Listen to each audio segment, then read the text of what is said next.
क्या आपने कभी नोटिस किया है कि भारत की पॉलिटिक्स में एक बहुत ही अजीब इत्तेफाक यानी कोइंसिडेंस बार बार होता है। जब भी देश में पार्लियामेंट का सेशन शुरू होने वाला होता है या देश में कोई बहुत बड़ा राजनीतिक मुद्दा गरमाया होता है, ठीक उसी वक्त विपक्ष के सबसे बड़े चेहरे यानी राहुल गांधी अचानक देश से गायब हो जाते हैं।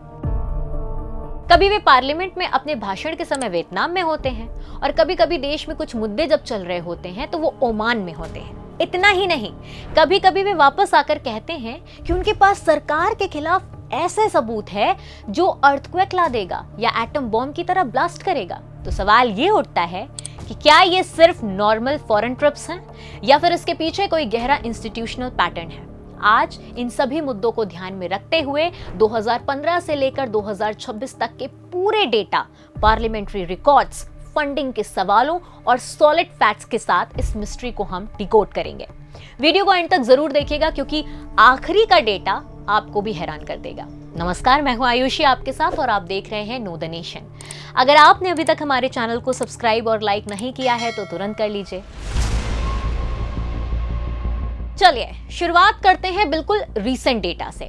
पिछले 2 सालों में जब देश में बड़े बड़े सियासी तूफान चल रहे थे तब राहुल गांधी की लोकेशन क्या थी, आइए देखते हैं। सबसे पहले सितंबर 2024 पार्लियामेंट का मॉनसून सेशन खत्म होते ही राहुल गांधी बतौर लीडर ऑफ ऑपोजिशन यानी एलओपी अपनी पहली विदेश यात्रा पर अमेरिका चले गए। विपक्ष का नेता बनने के ठीक बाद की ये टाइमिंग काफी चर्चा में रही। इसके बाद मार्च 2025 में एक बड़ा विवाद खड़ा हुआ। देश में पार्लियामेंट का बजट सेशन चल रहा था, लोकसभा में राहुल गांधी का भाषण शेड्यूल था, लेकिन वे सदन से गायब थे। बीजेपी ने सीधे आरोप भी लगाया कि जब देश में बजट पर बहस होनी थी तब राहुल गांधी करीब 22 दिनों के लिए वियतनाम में थे। फिर आया जून 2025। भारत में उस वक्त ऑपरेशन सिंदूर को लेकर एक बहुत बड़ा पॉलिटिकल डिबेट और गतिरोध चल रहा था, लेकिन मेन लीडर खुद दोहा और कतर के दौरे पर थे। इतना ही नहीं, सितंबर 2025 में वे बिना किसी घोषित प्रोग्राम के चुपके से विदेश चले गए। इस अघोषित यात्रा पर करीब 45 लाख रुपए खर्च हुए। इसके तुरंत बाद दिसंबर 2025 में राहुल गांधी लंदन और बर्लिन के दौरे पर गए, जिसका ऑन रिकॉर्ड खर्च 1.4 करोड़ रुपए सामने आया है। विवाद यही नहीं रुका। सितंबर-अक्टूबर 2025 में वे लैटिन अमेरिका की यात्रा पर भी गए, जहां कुल मिलाकर 5.5 करोड़ रुपए खर्च हुए। लेकिन सबसे बड़ा सवाल ये है कि ये भारी भरकम रकम किसने दी, इसका आज तक कोई रिकॉर्ड नहीं है। और अभी हाल ही में 3 मई 2026 को जब देश के 5 राज्यों के असेंबली इलेक्शन के रिजल्ट्स आने वाले थे तब राहुल गांधी मस्कट, ओमान में थे। हैरान करने वाली बात है कि ये सरकार को इस यात्रा के बारे में सुरक्षा एजेंसियों से नहीं बल्कि पब्लिक डोमेन यानी सोशल मीडिया और खबरों से पता चला। इस यात्रा का ना तो कोई यात्रा कार्यक्रम सामने आया और ना ही किसी होस्ट का खुलासा किया गया। इस पूरी रहस्यमय यात्रा पर करीब 50 लाख रुपए खर्च हुए। इसी वजह से राहुल गांधी की सुरक्षा में तैनात सीआरपीएफ को बकायदा एक आधिकारिक लेटर लिखना पड़ा कि जिसमें उन्होंने ये बताया कि इन यात्राओं को एक सीक्रेट ट्रिप्स यानी गुप्त यात्राओं का नाम दिया। अब सवाल उठता है कि ये सीक्रेट ट्रिप्स क्या होती हैं? एक राष्ट्रीय नेता और विपक्ष के सबसे बड़े चेहरे का बिना किसी सुरक्षा प्रोटोकॉल, बिना किसी घोषित कार्यक्रम के और बिना सरकार को बताए चुपके से विदेश चले जाना सुरक्षा और पारदर्शिता के लिहाज से कई गंभीर सवाल खड़े करता है। अब आप सोच रहे होंगे कि क्या ये सिर्फ पिछले 2-3 सालों की कहानी है? बिल्कुल नहीं। इसके पीछे एक बहुत लंबा रिकॉर्ड है।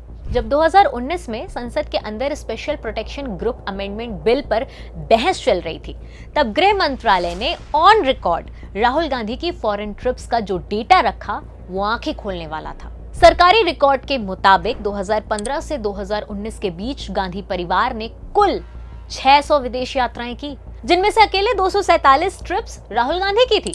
गृह मंत्री ने संसद में यह भी बताया कि 2017 से 2019 के बीच कम से कम 6 यात्राएं ऐसी थी जिनमें राहुल गांधी अपनी एसपीजी सिक्योरिटी को साथ लेकर ही नहीं गए, जो कि सुरक्षा प्रोटोकॉल का सीधा उल्लंघन था। नवंबर 2019 में जब कानून बदला और उन्हें Z+ सीआरपीएफ सुरक्षा दी गई, तब भी ये पैटर्न नहीं बदला। भारत के भीतर तो वे सुरक्षा के घेरे में रहते हैं, लेकिन विदेश जाते ही उनका सुरक्षा प्रोटोकॉल अक्सर दरकिनार हो जाता है। मतलब राहुल गांधी पूरी दुनिया को ये दिखाना चाहते हैं कि वे भारत में असुरक्षित हैं, बाकी पूरी दुनिया में वे सेफ हैं। चलिए अब थोड़ा मैथ समझते हैं और इस पूरे डेटा का ग्रैंड टोटल निकालते हैं। पिछले 12 सालों का रिकॉर्ड देखें तो राहुल गांधी ने कुल 49 फॉरेन ट्रिप्स की हैं और लगभग 450 दिन देश से बाहर बिताए हैं। इसका मतलब जानते हैं क्या है? औसतन हर 11 दिनों में से एक दिन राहुल गांधी ने विदेश में बिताया है। किसी भी फुल टाइम इंडियन पॉलिटिशियन के लिए ये एक बहुत बड़ा नंबर है। लेकिन अब बात करते हैं उस सबसे बड़े फाइनेंशियल कंट्रोवर्सी की जिसने सबको चौंका दिया। संसद में बीजेपी सांसद ने राहुल गांधी की कमाई और उनके खर्चों का एक ऐसा कंपैरिजन रखा जो अविश्वसनीय लगता है। आंकड़ों के मुताबिक साल 2013 से 14 से लेकर 2022 से 23 तक के वर्षों में, यानी कि ये जो 10 सालों का अगर हम ब्यौरा देखें तो राहुल गांधी की कुल घोषित आमदनी यानी इनकम लगभग 11 करोड़ रुपए थी। लेकिन इसी दौरान उन्होंने अपनी विदेश यात्राओं पर करीब 60 करोड़ रुपए खर्च कर दिए। यानी आमदनी 11 करोड़ और खर्च 60 करोड़। इसका एक सटीक उदाहरण साल 2015 की यात्रा में मिलता है। राहुल गांधी जब साउथ ईस्ट एशिया के दौरे पर गए तो उस अकेली यात्रा पर 4.5 करोड़ रुपए खर्च हुए। जबकि दिलचस्प बात यह है कि साल 2014 से 15 में उनकी वार्षिक आमदनी यानी एनुअल इनकम मात्र 86.55 लाख रुपए थी। इसका मतलब है कि उन्होंने अपनी साल भर की आमदनी से 5.2 गुना ज्यादा पैसा सिर्फ एक विदेश यात्रा पर खर्च कर दिया। सवाल फिर वही है कि यह अतिरिक्त फंड कहां से आ रहा था? और जब वे इन यात्राओं से लौटते हैं या संसद में आते हैं तो उनके बयानों की टोन काफी आक्रामक होती है। दिसंबर 2016 में नोटबंदी के समय उन्होंने कहा था कि अगर मुझे लोकसभा में बोलने दिया गया तो ऐसा अर्थक्वेक आएगा कि सरकार संभाल नहीं पाएगी। अभी हाल ही में उन्होंने चुनावी प्रक्रिया पर सवाल उठाते हुए दावा किया कि उनके पास कथित वोट चोरी के खिलाफ सबूतों का एटम बॉम्ब है। लेकिन क्रिटिक्स का कहना है कि इतने बड़े दावों और भूकंप की चेतावनियों के बावजूद जब संसद में असल बहस जैसे राष्ट्रपति का अभिभाषण या बजट चर्चा होती है तो वे अक्सर एब्सेंट रहते हैं। खुद गृह मंत्री ने संसद में रिकॉर्ड पेश किया था कि राहुल गांधी ने कई बार बजट डिस्कशन में हिस्सा ही नहीं लिया। तो फाइनल एनालिसिस क्या है? क्या ये सिर्फ एक कोइंसिडेंस है?